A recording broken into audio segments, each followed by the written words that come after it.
Is this for me? It's like someone dipped a Seeker in Canada and sold it in stores. Isn't Red Wing a Detroit thing? How dare you! While I recognize this was originally a Target exclusive catching their attention somehow, and we don't have Target retailers out here, this was released much later as a Toys R Us exclusive in Canada. So ha! It counts. Part of the Select's exclusive shoebox line, this Seeker is incredibly obscure. It seems he's the creation of mix-ups and mistakes that some fans seem to have taken notice of. In some pitches for a Sunstorm figure turning more red than yellow, Red Wing was accidentally born. Huge thanks to Larkin's Lair, who helped sent this. Red Wing transforms into this perfectly colored redeco of the Siege Seeker mold, based on the Cybertronian Tetrajet, just with less slick, sharp shapes and a vacuum nose. Noting that I've reviewed a few before, I might discuss the basics. The modified Star Wars shuttle looks amazing in this red deco, crimson touches, but with crimson marks over the red plastic. Is this a Deadpool thing?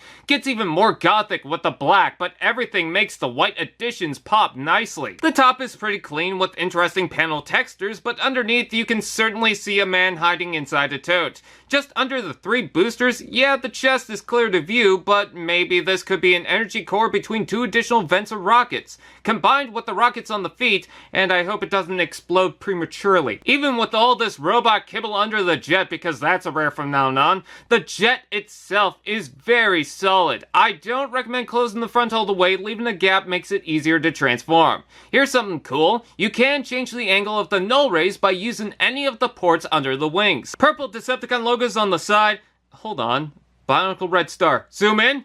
It was Red Wing, and we didn't even know it! I'm certain most of you have a Siege Seeker by this point, or at least had one before the new Earthrise figures, but this is certainly a very one-of-a-kind, rare opportunity for the character. That said, as a redeco, it looks good on the jet. Robot mode.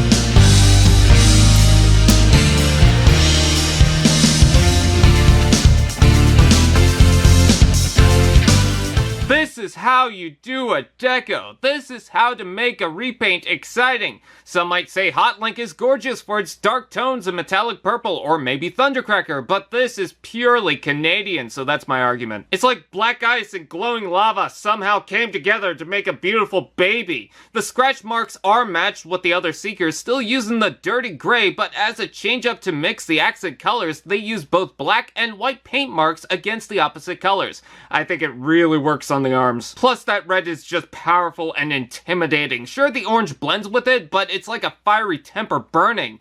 There's a lot of random greebling going on, which might make the sculpt seem unnecessarily busy, but what a hell of a Seeker. The head is similar to the others to no surprise, continuing the orange rage in the rare transparent light piping, but with the white face it blends with the color scheme, and that smirk comes across that he knows he looks good. Did someone say, Articulation! Ball jointed head, butterfly joint, shoulders out and in, forward and back rotation below, double elbow, wrist rotation, waist rotation, hips out and in, forward and back rotation below, knee joint, foot forward to back, and tilt. Posability is pretty good, especially with a flight stand. Knees could go pretty far further back if you push in the spring-loaded panel, which you'd have to do anyways because it won't push in by itself.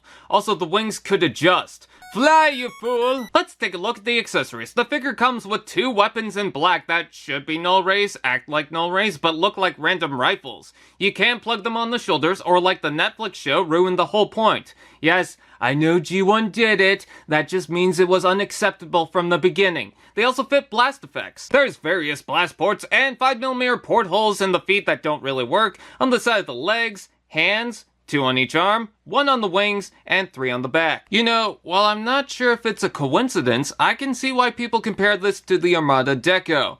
Don't you wish your Seeker was hot like this? This is another entry into the Seeker team, which if you're gonna army build something, why not something that's based on the mold that pretty much invented the phrase?